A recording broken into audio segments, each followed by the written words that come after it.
Hello, welcome everyone. Today we are doing Gcse Edexcel past paper November 2022 and this is part 2. We have already done some questions in part 1. So let me start. Question 12 says solve. 5x plus 2y equals 11 and 4x plus 3y equals 6. You can easily solve since they both are linear equations. You can solve it by elimination method. And in elimination method, we have to make one coefficient same. So here you can choose any coefficient. I'm choosing x. So I need to see the coefficient of x is 5 and coefficient of second x is 4. What's the LCM of 5 and 4? It's 20. That means what I need to do is I need to make 520 as well as 420. If I want to make 520, I need to multiply it with 4. So I need to multiply this with 4 and this with 4 as well. So this will become 20x plus 8y equals 44. How can I make 4x 20? By multiplying it with 5.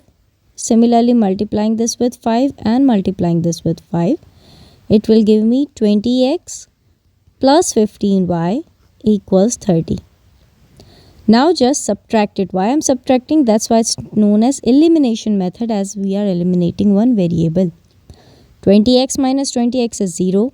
8 minus 15y is minus 7y. And 44 minus 30 is 14. Y is negative 2. Once we have the value of y, put it in either of the equation to get the answer. So 5x plus 2y equals 11. Put y equals negative 2 equals negative 2 equals 11. 5x negative 4 equals 11. Bring it here. 5x equals 15 and x is equals to 3. So final answer is x is 3 and y is negative 2. Best way is check it. In the original equation, we just need to put the values.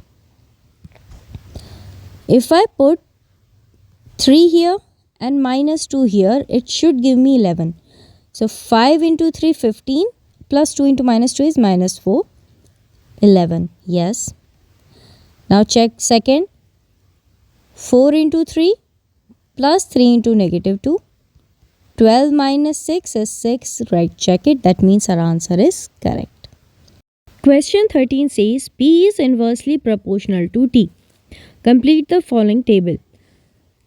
Now P is inversely proportional to T, so we have to write it like this and need to introduce a constant. So P is equals to K over T. We need to calculate the value of K, and for that we need to take the first value because P and T both are present. So put P as 1, T as 100. You will get K as 100. So my final equation is P is equals to 100 over T. We have a relation between P and T and it's very easy now to calculate the missing values. So we need to calculate P when T is 25. So P is equals to 100 over 25 is 4. Answer is 4 here. Now when P is given as 5, that means 5 is here 100 over T.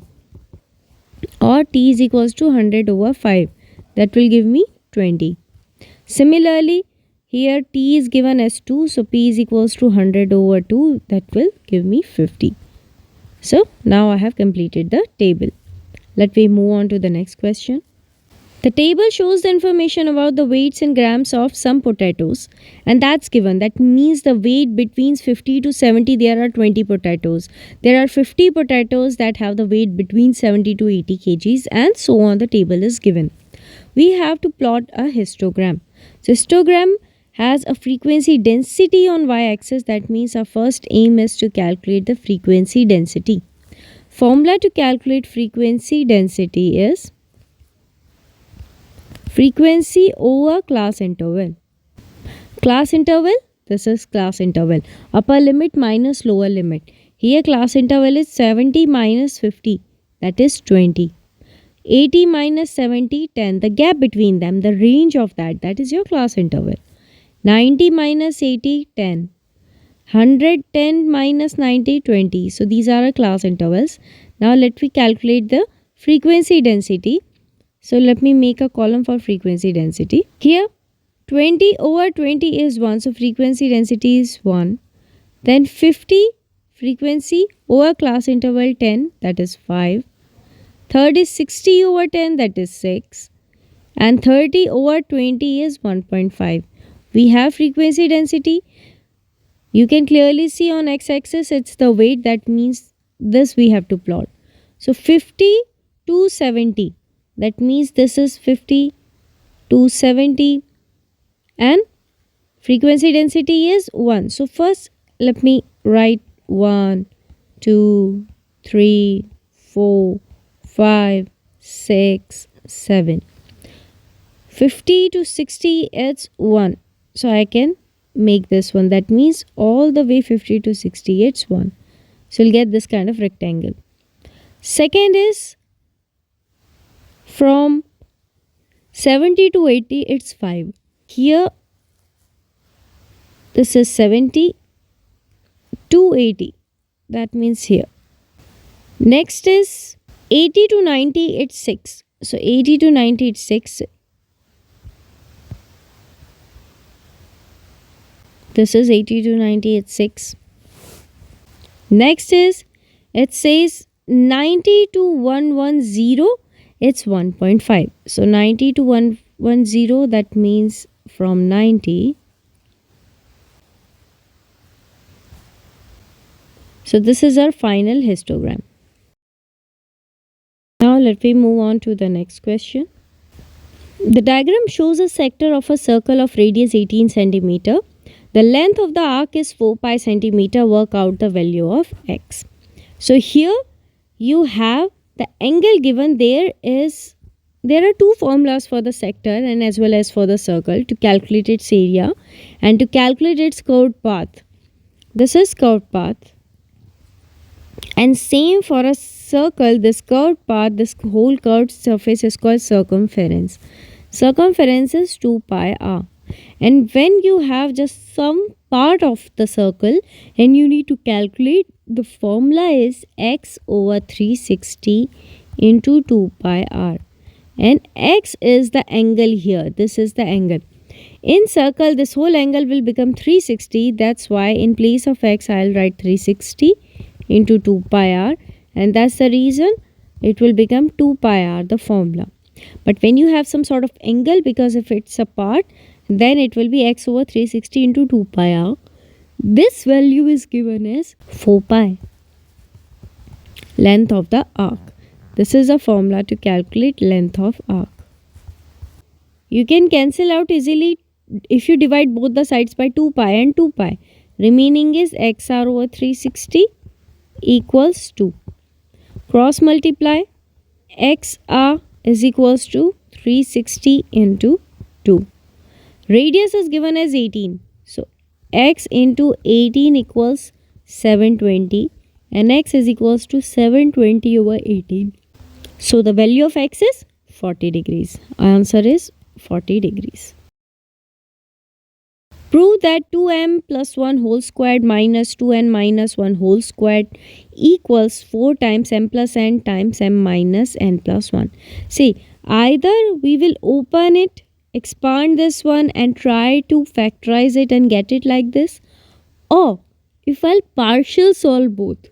That means let me solve this one first halfway and solve this one halfway and see whether they are matching or not. But first we'll try to do the first part, that means expand the left hand side and try to factorize to get this one. So when I expand it, it will give me 4m squared plus 4m plus 1. Don't do this mistake. This is a very common mistake. Question is 2m plus 1 whole squared and you will do 2m squared plus 1 squared, that is 4m squared plus 1 is the answer. I would say 88% of the student or 80 to 90% of the student does this kind of mistake. Don't do it. This is wrong. 2m plus 1 whole squared means 2m plus 1 times 2m plus 1. And now expand. 2m times 2m is 4m squared. 2m into 1 is plus 2m. Then 1 into 2m is plus 2m. And then 1 into 1 is plus 1. So 4m squared plus 4m Or you can apply the formula a plus b whole squared is a squared plus b squared plus 2ab. And either way you can work, but this one is wrong. So now let me expand it. Minus 4n squared plus 1 minus 4n. We are only solving the left hand side. So 4m squared plus 4m plus 1 minus 4n squared minus 1 plus 4n. Now let me put them together, bring them together. 4m squared minus 4n squared. Then 4m plus 4n and minus 1 plus 1 is 0. If I take out 4 out as common, it's m squared minus n squared plus m plus n. M squared minus n squared can be written as m plus n times m minus n plus m plus n. M plus n as it is I have written here, and m squared minus n squared is m plus n times m minus n. From both we have two terms. This is first term, this is second term. Don't count this 1 and 2. They are in multiplication, so ultimately we are counting it as 1. Take out m plus n out as common. So remaining will be m minus n plus 1. And 4 is already there. And clearly you can see it's equals to right hand side that we have proved. Sophia says that the result in part A shows that the difference of the squares of any two odd numbers must be a multiple of 4. Is Sophia correct? 2m plus 1 is definitely an odd number. If you see this whole part, it says 2m plus 1 whole squared minus 2n minus 1 whole squared. 2m plus 1 is definitely going to be an odd number. Why? Because if you put m any number, m equals 0, 1, 2, minus 1, minus 3, you'll always end up getting 2m plus 1 as odd number. Because if you're multiplying 2 to any variable, it will become Even. and plus 1 or 2m minus 1 will be odd number, because if you add 1 to even, you will get an odd number. If you subtract 1 from an even number, you will get an odd number. So clearly 2m plus 1 is an odd number, and 2n minus 1 is also an odd number. So odd number whole squared minus odd number whole squared. 2m plus 1 whole squared minus 2n minus 1 whole squared can be written as odd number whole squared minus odd number whole squared. Sophia says that the result in part A shows the difference of squares of any two odd number. Difference of the squares of any two odd number is a multiple of 4, is equals to m times 4 times m plus n, m minus n plus 1. Definitely the whole thing is a multiple of 4, as 4 is being multiplied to them. So definitely Sophia is correct. Work out the value of 8 by 27 whole to the power of 4 over 23. Not necessarily this question only. Any equation with a fractional power, you have to solve it like this. First thing is, try to simplify your number. Simplify, that means try to write it in a form of index, in the form of exponent. So for that you need to factorize. So 8 can be written as 2 times 2 times 2. 27 can be written as 3 times 3 times 3. Your first aim should be prime factorize. First point, if you don't know, you can note it down. To solve a fractional indices, first point is factorize your base number. Here 8 over 27 is your base number. So factorize it. You'll get like this. Then write in an exponent form. Exponent form, that means 2 to the power of something, a to the power of n. So 2 is being repeated 3 times, it will be 2 to the power of 3. Similarly, it will be 3 to the power of 3. If different base numbers have same power, you can write like in common way like this, and whole to the power of 4 over 3. If you apply a to the power of m whole to the power of n, that is a power over another power, you need to multiply the powers. So it will be 2 over 3 whole to the power of 3 into 4 over 3. So 2 over 3 whole to the power of 4. Now 2 to the power of 4 is 16 and 3 to the power of 4 is 81. Answer is 16 over 81. A and B are points on a circle. Center O, DBC is the tangent to the circle at B. Angle AOB is x degrees. Showed that the angle ABC is half x degrees. See, first thing is they have mentioned that AB are points on a circle with center O and DBC is a tangent. This is a tangent. You need to show angle ABC. ABC is this angle. This is half of this angle. First thing is OB is equals to OA is equals to radius because distance between the center, which is given as O, and any point on the circumference of the circle is always radius. So OB is a radius, OA is a radius. That means OB equals OA. So in triangle OBA, two sides are equal. Two sides are equal. Therefore, triangle OBA is an isosceles triangle. If it's an isosceles triangle, that means, let me say this angle BY and this angle BY. Why? Because opposite angles of equal sides of an isosceles triangle are equal. Now apply angle sum property. Applying angle sum property, x plus y is equals to 180 degrees. So you will get 2y plus x is equals to 180 and x or y, you can say 2y is equals to 180 minus x and y is equals to 180 minus x over 2. So each value of y is 180 minus x over 2. We have to calculate this angle. Now there is one more thing. Angle OBA is equals to 90 degrees. That means this whole angle is 90 degrees because angle between radius and tangent, this is one of the theorem of circle theorem, angle between tangent and radius is always 90 degrees. If this is 90 degrees and this part y is 180 minus x over 2, so the remaining angle that we have to calculate, that is angle ABC, is simple. Angle ABC is equals to 90 minus angle y, which is 90 minus 180 minus x over 2. If you simplify, you will get your answer as x over 2. That we have proved. Solve half x 1 over x minus 1 over x plus 1 equals 4. You need to solve. Whenever it says solve, that means calculate the value of x. Let me see the left hand side first. Left hand side says 1 over x minus 1 over x plus 1. It's a fraction. To solve a fraction, we have to take the LCM of the denominator. So LCM of x times x plus 1. This is the LCM. X times x plus 1. How can you make x plus 1? Let me write it down. By multiplying this with x plus 1. If I am doing it x plus 1, I need to multiply this with x plus 1. How can you make this x times x plus 1? By multiplying it with x. And if I am multiplying this with x, I need to multiply this with x as well.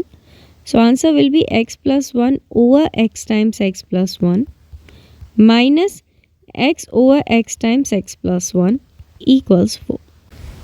Now I have the same denominator, so I can add the numerators. X plus 1 minus x is x times x plus 1 equals 4. X minus x 0 1 time over x times x plus 1 equals 4. Just cross multiply. 1 equals 4 times x plus 1. Or 1 equals 4x squared plus 4x. Bring 1 here. You will get 4x squared plus 4x minus 1 equals 0. This is a quadratic equation. Clearly they have mentioned that it's going to be a plus minus b root 2. That means you're not going to get an integer. So just forget about the factorization method. Directly jump to quadratic formula method, which is minus b plus minus root b squared minus 4ac plus 2a over 2a. So if I gonna compare, a is 4, b is also 4 and c is negative 1. Put it here, minus 4 plus minus root 4 squared minus 4 times minus 1 over 2 times 4, which is minus 4 plus minus root. If you solve this whole inside the root, you'll get 32 over 8.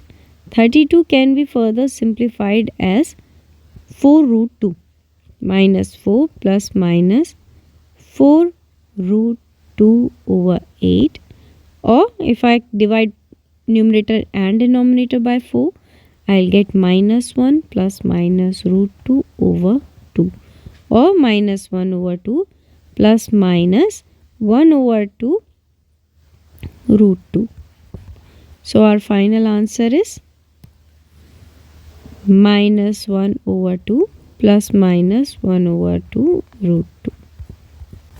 And definitely it's in this format, whereas a is negative half and b is positive half. Question 20. Alfie has 11 cards. He has 3 blue cards, 7 green cards and 1 white card. Alfie takes at random 2 of these cards. Work out the probability that he takes cards of different colors. There are 2 ways. If he has to select 2 cards, it's going to be blue, green, green, white, white, blue, like this, or blue, blue, green, green, white, white, and subtract it from 1, because that will give you the remaining combinations, and that's more simpler. Even here, if you make the combinations, first card can be green, second card blue, first blue, second green, first green, second white, first white, second green. In this way, then it will be more cumbersome process. Similarly, if suppose there are 7 different colored cards are given and then you have to make combination, it would become very difficult. For such type of questions, I would suggest that try to find the same color and subtract it from 1, because when you subtract it from 1, it will give you the remaining combinations, that are the combinations with the different colors. Alfie has 11 cards, 3 blue cards, 7 green cards, 1 white card, and he takes 2 cards at random. You have to work out the probability that he takes different colored cards. So I am just calculating the probability that both cards are blue. So first card, if first card is blue, it will be 3 over 11, right? If he has already selected cards, the remaining are 2 cards. So 2 cards out of 10. This is the probability that blue and then blue, which is 6 over 110. Then calculating probability of green and green. So first there are 7 green cards out of 11. And if he has already selected green cards, remaining are 6 green cards out of 10. So which will give you 42 over 110.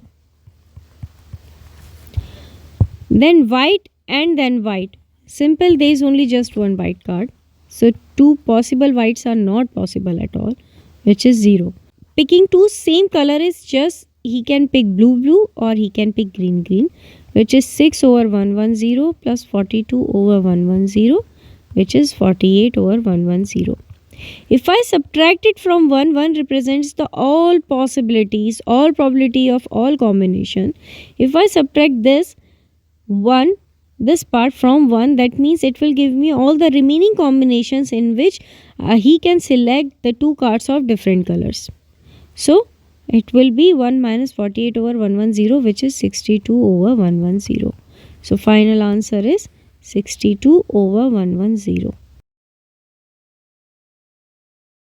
The diagram shows a sketch of a part of the curve with the equation y equals cos x. P is the minimum point on the curve. Write down the coordinates of P. This is P, which is a minimum point.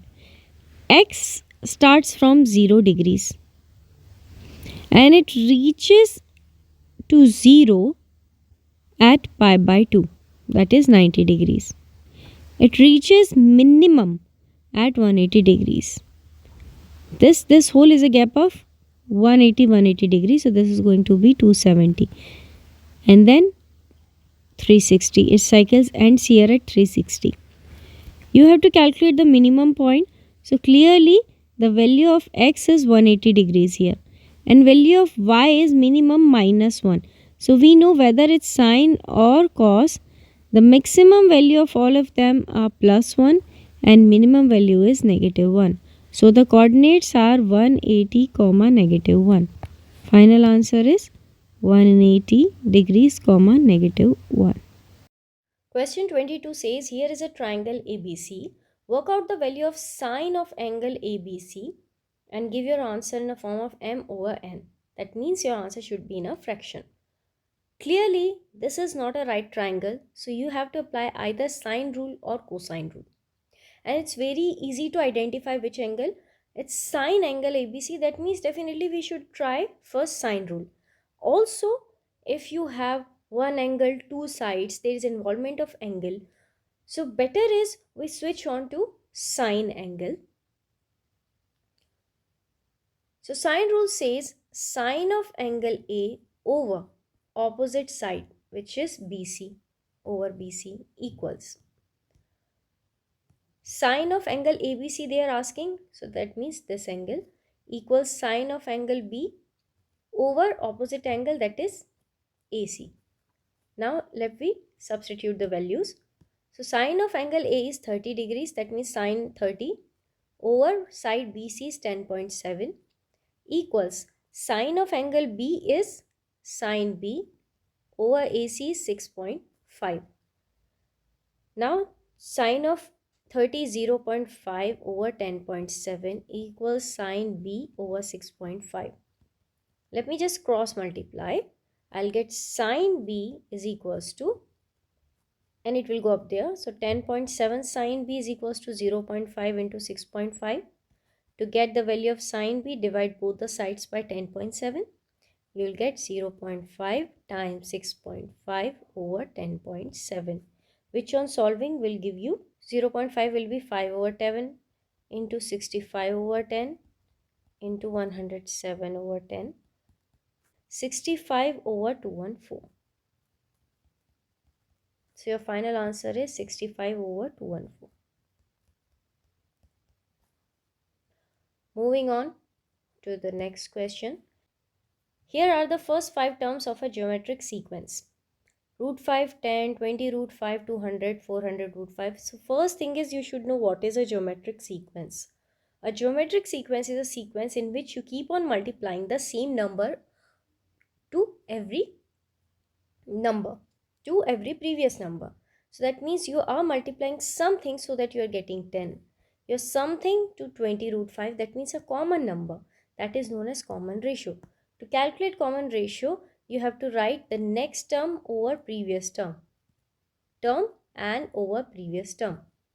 So it can be simplified in either way, because we know that 10 can be written as root 5 whole to the power of 4, or simply rationalize. If you feel like this is a little bit tougher to get to know 10 over root 5, just rationalize. It will give you 10 root 5 over 5, that means 2 root 5. So common ratio is 2 root 5. That means next term is, we will get by multiplying 2 root 5. You can clearly see every time you are multiplying 2 root 5 and you are getting the next term. When you multiply 2 root 5 here, it's 20 root 5. When you multiply 2 root 5, 2 times 20, 40. Root 5 into root 5, 5, that is 200. So you just need to multiply 2 root 5. 400 into 2 is 800. And root 5 into root 5 is just 5. Your final answer is 4000. So you can say answer is 4000. The fourth term of a different geometric sequence, now not the same geometric sequence, a different geometric sequence is 5 root 2 over 4. The sixth term of that sequence is 5 root 2 over 8. Given that the term of this sequence are all positive, work out that the first term of this sequence, see, there is a simple formula you can directly apply. We know if there is a geometric sequence, every other term, every next term you are getting by multiplying it with a common ratio. We have just seen. That means if I say the first term is The second term will be A times R. I am multiplying common ratio R to the next term. So third term will be AR is already the second term.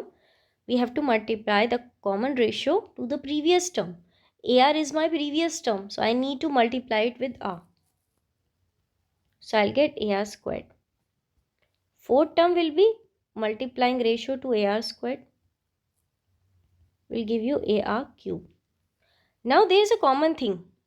First term is A, second term is AR, third is AR squared. You can clearly see the power of R is 1 less the number of term. Number of term is 4. So power is 3. Number of term is 3. Power is 2. That means if nth term is there, then it will be AR n minus 1. The power is always 1 less than the number of term. They have given the fourth term. That means AR cube is equals to, because 4 is 4 minus 1. AR cube is given as 5 root 2 over 4. And similarly, sixth term is AR to the power of 5. So AR to the power of 5 is 5 root 2 over 8. Simplest is just divide both the equations. Divide right hand side AR cube over AR to the power of 5 equals 5 root 2 over 4 over 5 root 2 over 8. 1 over R squared is equals to 2, or R squared is equals to 1 over 2. So common ratio is 1 over root 2. If common ratio is 1 over root 2, just substitute in either of the equation. R is 1 over root 2. So 1 over root 2 whole cube. 5 root 2 over 4. A over 2 root 2, because 1 over root 2 whole cube is 2 root 2, equals 5 root 2 over 4. Cross multiply. A is equals to 5 root 2 into 2 root 2 over 4, which is 10 into 2, 20 over 4, or 5. So I can say the first term is 5. Maybe you will feel a little bit of difficulty while solving this. To understand this, I would suggest go through it one more time and then try to solve it without looking into the solution. So see the video 2 times and then try it on your own. If you find any difficulty, just refer the video once again and then try to solve some questions from the same geometric sequences. Then, because in geometric sequence, that's all you need to learn, and second is sum of n geometric terms. That's it, and you can solve any questions. So the last question is, here is a solid sphere and a solid cone. Volume of each is given. They have already given the formula.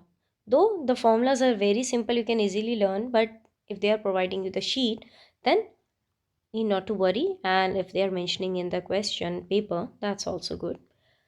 All the measurements are in centimeters. The volume of sphere is equal to the volume of cone. You need to find the ratio of R ratio H. They have already mentioned that the volume are equal. If volume are equal, that means simply I need to write 4 over 3 pi R cube is equals to 1 over 3 pi R squared H. Clearly, their volume is equal, so just equate their volume. They have given that they both have the same R. Okay, so I can cancel 3 and 3, pi and pi cancelling. That means I'm dividing same it to both the sides. Remaining is 4r cube equals r squared h. Divide both the sides by r squared. You'll get 4r equals h. Now divide both the sides by h. You'll get 4r over h equals 1. Now divide both the sides by 4. You'll get r over h equals 1 over 4. So from here you can say the ratio is 1 ratio 4. 1 is to 4. This is our final answer. Now there is the continuation. It says here is a different solid sphere and a different solid cone. Now it's a whole different thing. All the measurements are in centimeter. The surface area of the sphere is equals to total surface area of cone.